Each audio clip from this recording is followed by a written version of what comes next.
Chapter 9 Intelligence. Intelligence is the ability to acquire, apply knowledge and skills. Intelligence जो है that is the inborn ability. ये मतलब बचपन से ही होती है, जन्म से ही होती है. मेंटल एबिलिटी जो कि पर्सन टू पर्सन डिफर करती है. हर अलग अलग पर्सन में इंटेलिजेंट लेवल अलग अलग होता है.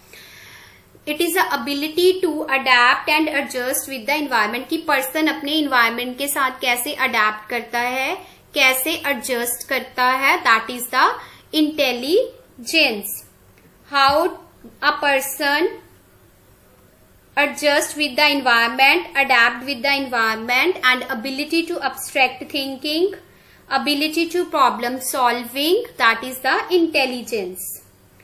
It is ability to adapt, learn from experience, judgment, reasoning, and ability to understand the people, objects and symbols.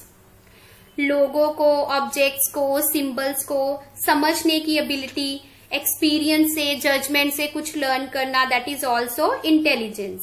Ability to adapt and adjust with the environment, that is intelligence. Intelligence is ability to acquire and apply knowledge and skills. Skills और knowledge को apply करना. Acquire means ग्रहण करना, adapt करना, adjust करना. Abstract concept है ये. Abstract होते हैं दैट कांट टच, जिसको हम टच नहीं कर सकते. दो कॉन्सेप्ट होते हैं, concrete and abstract. Concrete objects होती है जिसको हम टच कर सकते हैं, और अब्स्ट्रैक्ट कॉन्सेप्ट होते हैं that can't touch. Derived from इंटेलिजेरिया और इंटेलिजेंशिया. जो इंटेलिजेंस वर्ड है वो कहाँ से मिला है? इंटेलिजेरिया और इंटेलिजेंशिया से आया है. इंटेलिजेंशिया का मतलब होता है, बोनो का मतलब होता है मीन्स टू अंडरस्टैंड, किसी चीज को समझना. It is the ability to learn, think and to adjust with new situations, that is the intelligence. So what is intelligence? Intelligence is ability to adjust, adapt,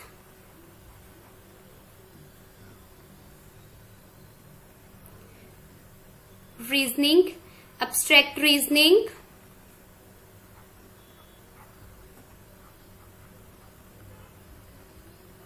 and problem solving.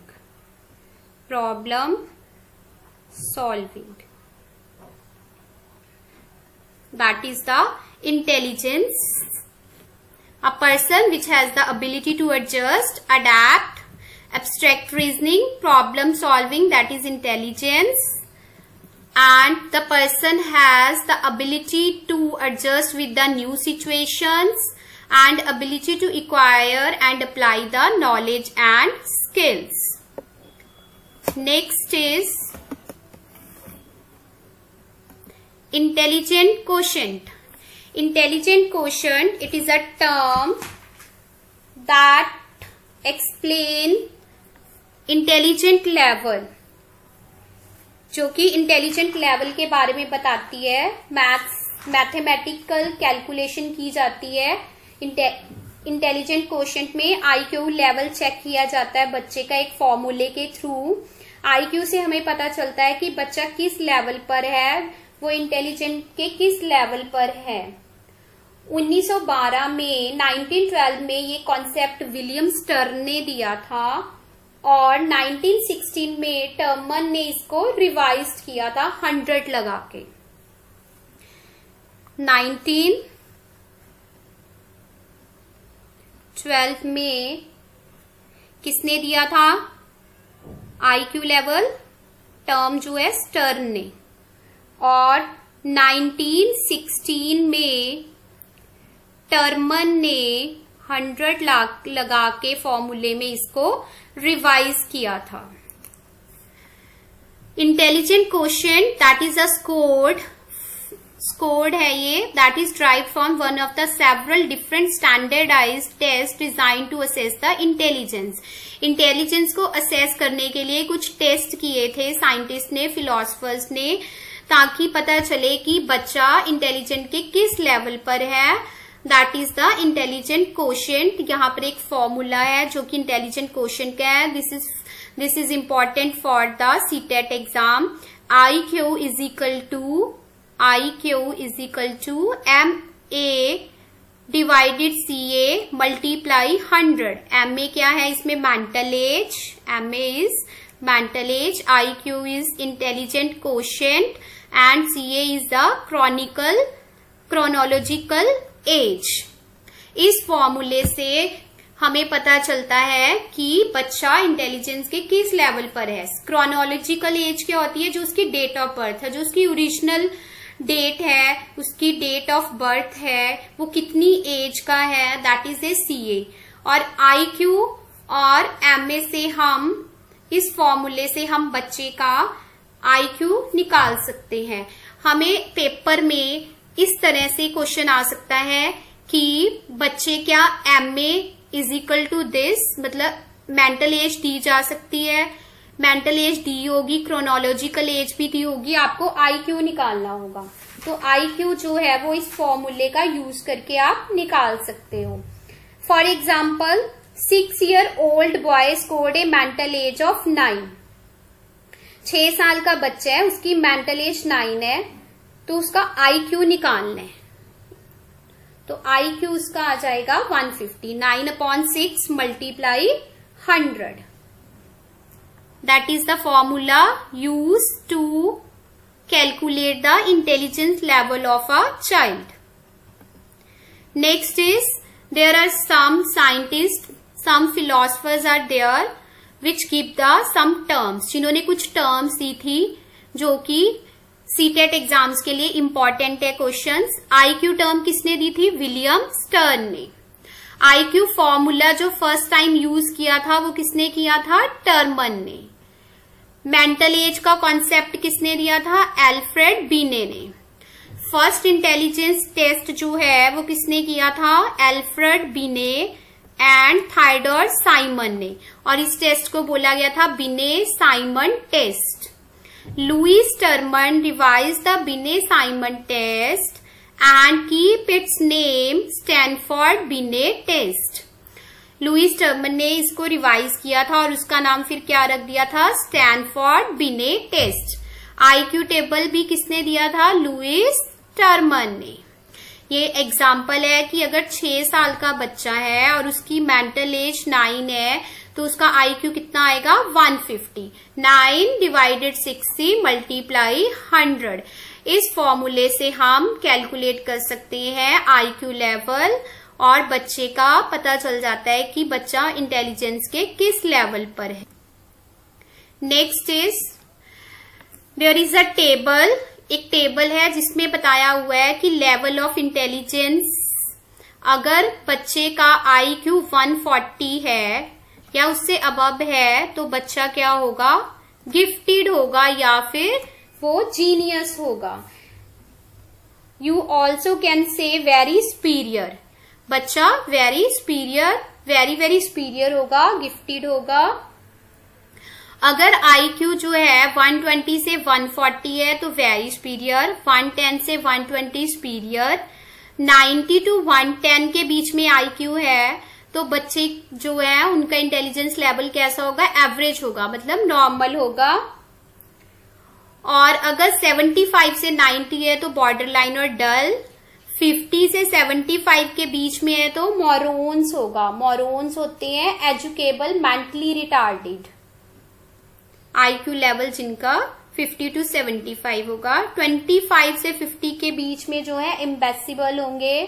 इम्बेसिबल होते हैं trainable mentally retarded with the mental age of 7 years and IQ level is 25 to 50।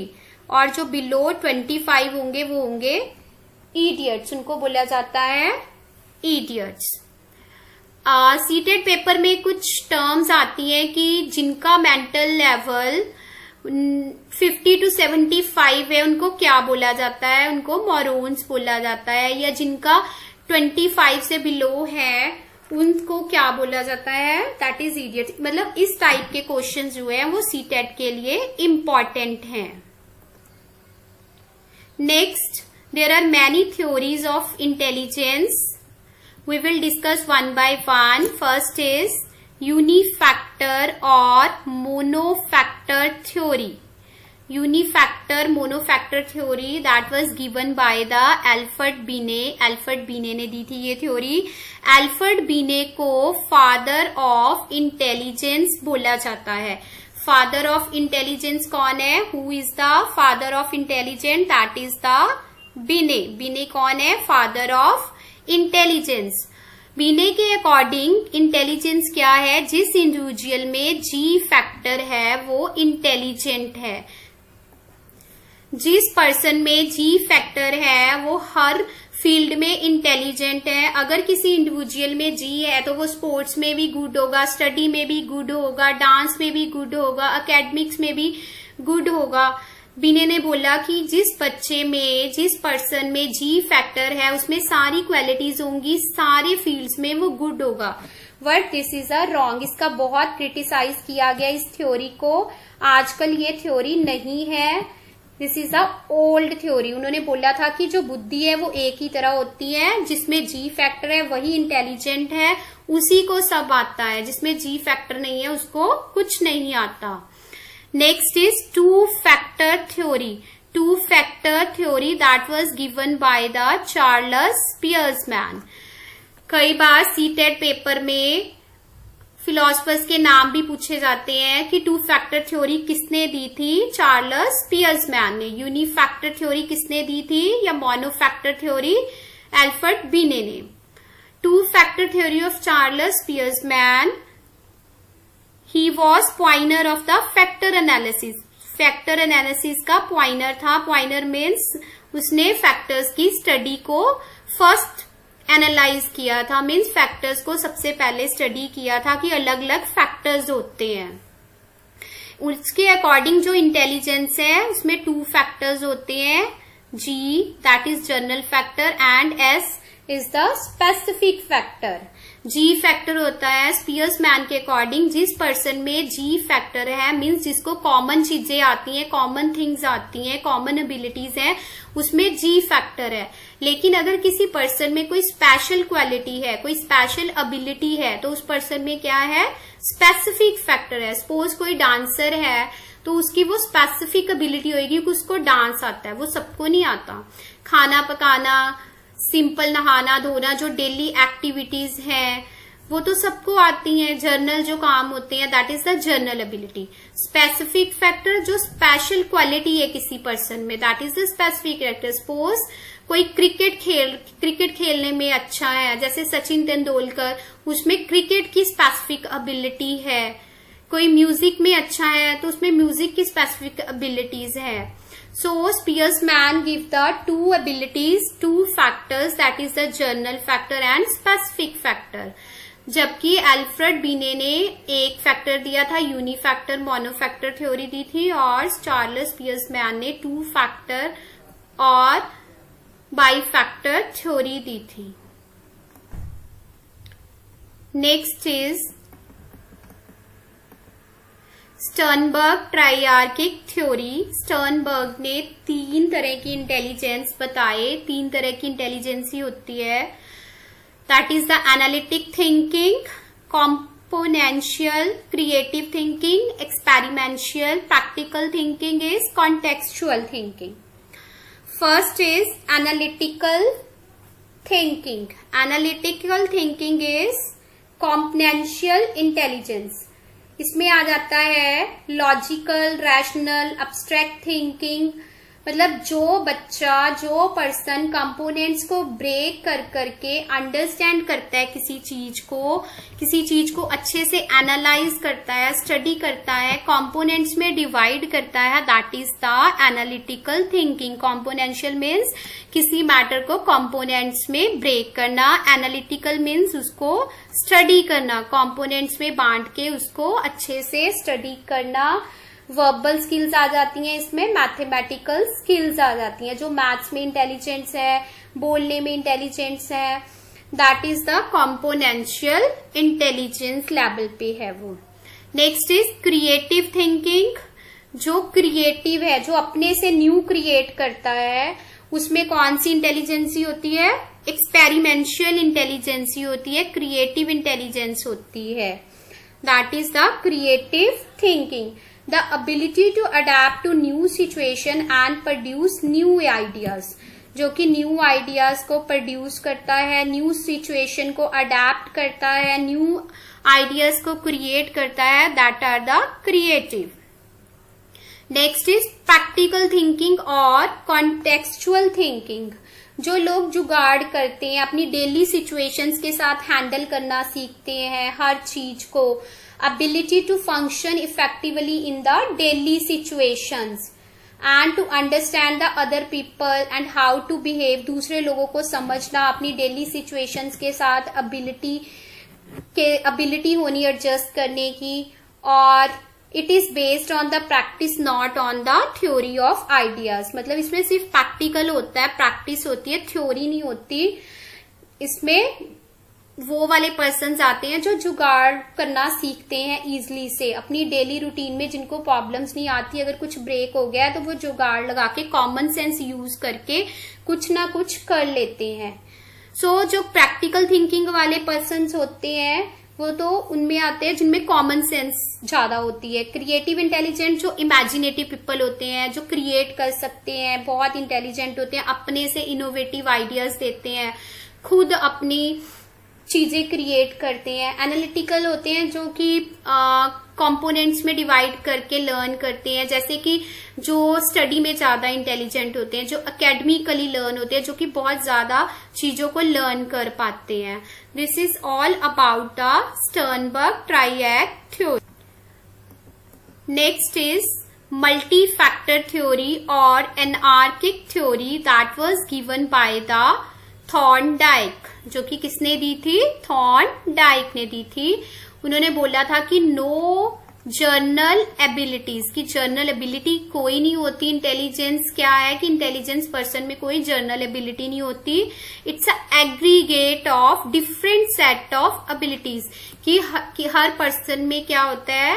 Aggregate होता है, combination होता है अलग अलग abilities का। उन्होंने बताया इंटेलिजेंस जो है वो 3 तरह की होती है: social intelligence, concrete intelligence and abstract intelligence. Social intelligence होती है जब पर्सन अपने दूसरों के साथ कम्युनिकेट करना सीखता है, अपनी सोशल एबिलिटी को डेवलप करता है। जिसमें सोशल एबिलिटी अच्छी होती है वो क्या होते हैं? सोशली इंटेलिजेंट होते हैं। Ability to communicate with the society, communicate with the others. Concrete intelligence क्या होता है? Concrete intelligence means to think about the concrete things. जो चीजें आपके सामने है, जिसको आप टच कर सकते हैं, उन चीजों को समझना, उन चीजों को समझ के अपने ब्रेन को यूज करना। Concrete means visible things. Ability to effectively control your body and manipulate the others means आप पजल्स वगैरह जो सॉल्व करते हो, बॉक्सेस पजल्स सॉल्व करते हो, बॉक्सेस बनाते हो ब्लॉक्स का यूज करके, that is the concrete intelligence. Abstract intelligence में आ जाता है to think about the abstract thinking. Abstract thinking के बारे में सोचना, जो चीजें विजिबल ना हो, कुछ मतलब अपनी थिंकिंग से ज्यादा बढ़ के सोचना। क्रिटिकल थिंकिंग, डीप थिंकिंग करनी, that is the ability to use verbal and symbolic thinking, that is the abstract thinking. जो आप बहुत डीपली सोच रहे हो, that is the abstract thinking. Suppose आप अपने फ्यूचर के लिए कुछ प्लान कर रहे हो या किसी चीज को अच्छे से स्टडी करके उसके बारे में डीप थिंकिंग करनी, that is the abstract thinking. Multi factor theory और एनार्किक थ्योरी जो है थॉर्नडाइक ने दी थी, उसने 3 तरह की उसमें टाइप्स बताई और 4 टाइप्स के उसने उसमें एट्रीब्यूट्स दिए। 3 टाइप्स की इंटेलिजेंस एंड 4 टाइप्स के उसने attributes. Attributes are the characteristics और द ट्रेट्स, जिससे पता चलता है कि चाइल्ड इंटेलिजेंस पे कहाँ पे है। Level of different that can be solved, अलग अलग उसने लेवल्स दिए, रेंजेस दिए कि number of task at given degree of difficulties, कि किस डिफिकल्ट लेवल पे आप कितने टास्क कर सकते हो, वो उसकी रेंज है। Area, level plus range combination क्या है, area, that is the combination of level and range, की total number of situation at each level to which individual is able to respond, ऐसी सिचुएशन जिसमें बच्चा जो है, इंडिविजुअल जो है रिस्पॉन्ड करेगा एक लेवल पे। स्पीड मतलब किस स्पीड से, किस रैपिडिटी से वो रिस्पॉन्ड करेगा, that is the speed. So multi factor theory और एनार्किक थ्योरी जो थॉर्नडाइक ने दी थी, उसमें उसने 3 तरह की इंटेलिजेंस बताई और 4 तरह के एट्रीब्यूट्स बताए। एट्रीब्यूट्स को हम ट्रेट्स, कैरेक्टरिस्टिक्स भी बोल सकते हैं। You can say the 3 types and 4 characteristics given by the Thorndike in the multi factor theory. Group factor theory, Thurstone theory, group factor theory और Thurstone theory. Group factor theory किसने दी थी, Thurstone ने ही extended 2 factor of Spearman theory, उसने Spearman theory को ही extend किया था।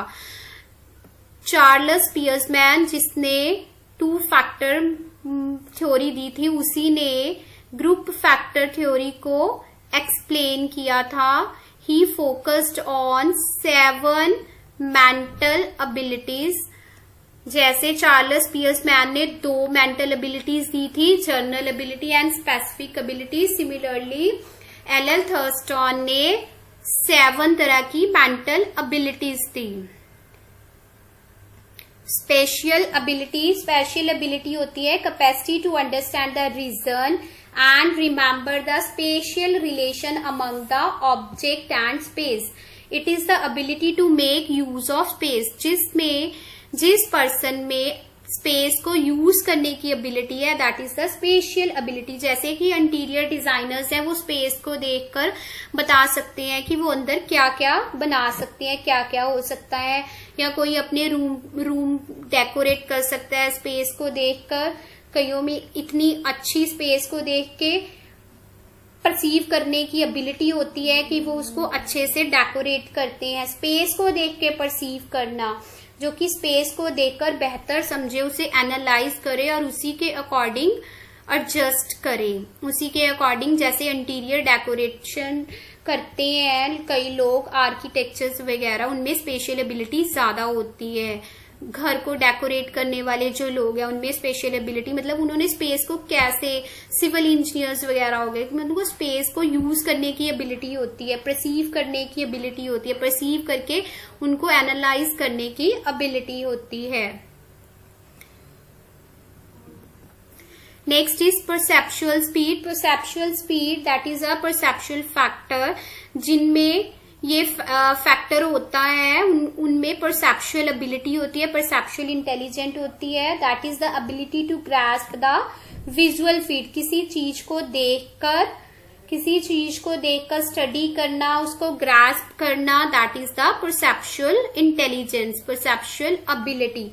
Numerical ability to deal with the numbers, जो इजली नंबर्स को कैलकुलेट कर लेते हैं, नंबर्स को इजली लर्न कर सकते हैं। That include interpreting the graph, table, maths, algebra to solve the calculations and a well person works with the numbers. मतलब जिस पर्सन को नंबर से बहुत प्यार हो, इजली नंबर्स को लर्न कर लेते हैं, इजली वो मैथ्स में गुड होते हैं, तो उन पर्सन्स में कौन सी इंटेलिजेंट एबिलिटी होती है, numerical ability. Verbal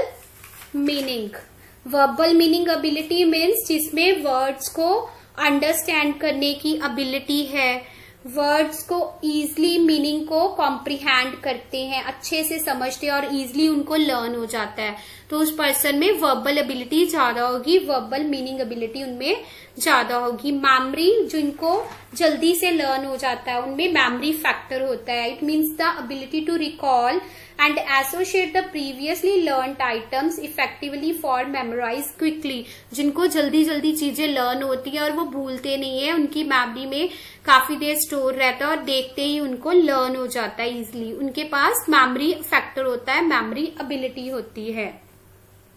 word fluency, जिनको रैपिड थिंकिंग और वर्ड्स का ज्यादा यूज करना आता है. जैसे वर्बल में तो है कि वो वर्ड्स को अंडरस्टैंड करते हैं. वर्ड फ्लुएंसी मतलब जिनको वर्ड्स में बोलने की, सोचने की फ्लुएंसी ज्यादा होती है, उनमें वर्ड फ्लुएंसी फैक्टर होता है, वर्ड फ्लुएंटी एबिलिटी ज्यादा होती है. रीजनिंग, जो रीजनिंग लगाता है, लॉजिक लगा सकता है, उनमें कौन सी प्राइमरी एबिलिटी होती है? रीजनिंग प्राइमरी फैक्टर होता है. वो डाइवर्जेंट थिंकिंग भी हो सकती है और कन्वर्जेंट थिंकिंग भी हो सकती है. Reasoning ability is something that your mind actually think why, what and how. Reasoning ability होती है कि जैसे आपका माइंड एक्चुअली में सोचता है कि ये कैसे हुई, क्यों हुई, कैसे हुई, कब हुई.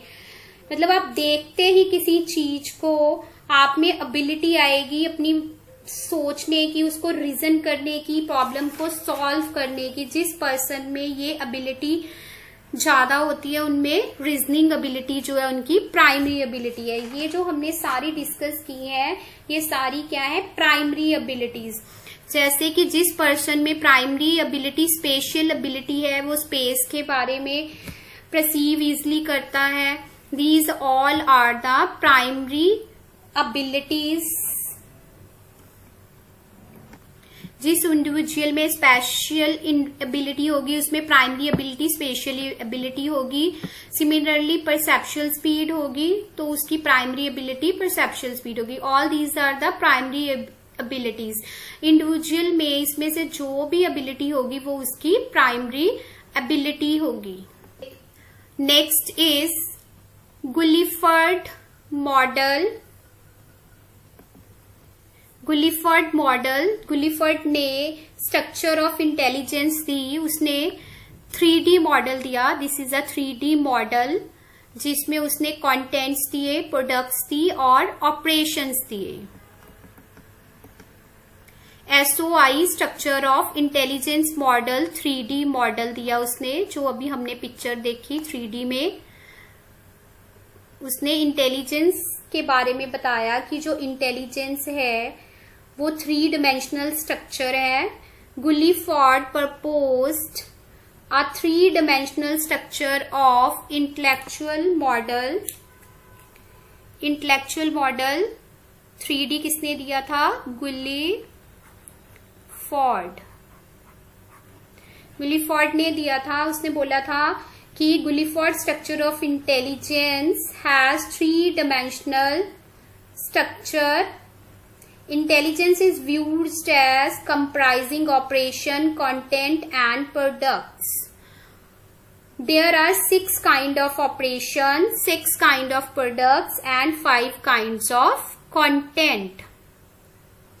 Operations are there. There are the coagulation, memory, divergent production, convergent production, evaluation, contents, visual, auditory, symbolic, semantic, behavioral. Products में है units, classes, relation, system, transformation, implications.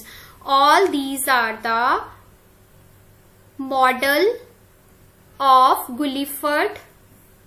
ये सारे जो है गुलिफर्ड मॉडल के डायमेंशंस के अंदर आते हैं.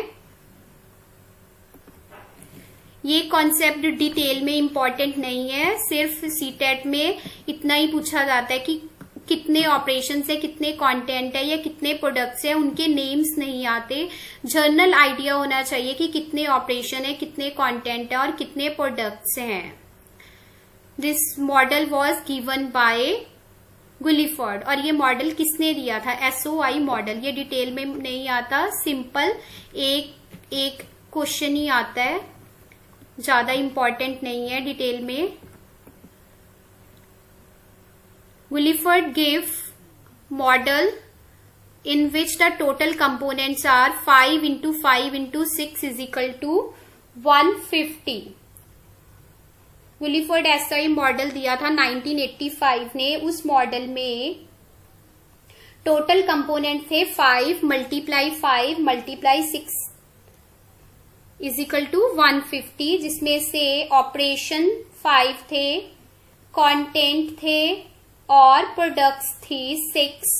ऑपरेशन और कंटेंट जो है वो 5 थे। सिमिलरली 1988 में मॉडल था, उसमें 5 × 6 × 6 था, जिसमें जो कंटेंट है वो 5 और जो प्रोडक्ट्स वो 6 और ऑपरेशन जो है 6। इसमें आपको सिर्फ जनरल आइडिया होना चाहिए कि एसआई मॉडल 1988 में जो दिया था उसमें कितने प्रोडक्ट्स, कंटेंट और ऑपरेशन थे, और जो 85 में था उसमें कितने कंटेंट, प्रोडक्ट्स और ऑपरेशन थे। ये जो है डिटेल में नहीं आता सीटेट एग्जाम में। और इससे पहले जो एसओआई मॉडल था उसमें जो थी टोटल कंटेंट, प्रोडक्ट्स और ऑपरेशन वो थे 4 × 5 × 6, जो सबसे पहले था। सबसे पहले 4 × 5 × 6 इज इक्वल टू 120। उसके बाद जो नेक्स्ट मॉडल आया 85 में, उस पे 5 × 5 × 6 इज इक्वल टू 150। जो लास्ट मॉडल था उसमें 5 × 6 × 6 is equal to 180। These are the content, products and operations. You have to just learn about how many content, products and operations are there in the 1985 model, 1988 model या in old model, and who gave this model, that is the Gulliford. This is all about the intelligence theories. We discussed many theories: unifactor theory, two-factor theory, triarch theory, Sternberg triarch theory. This is about the intelligence.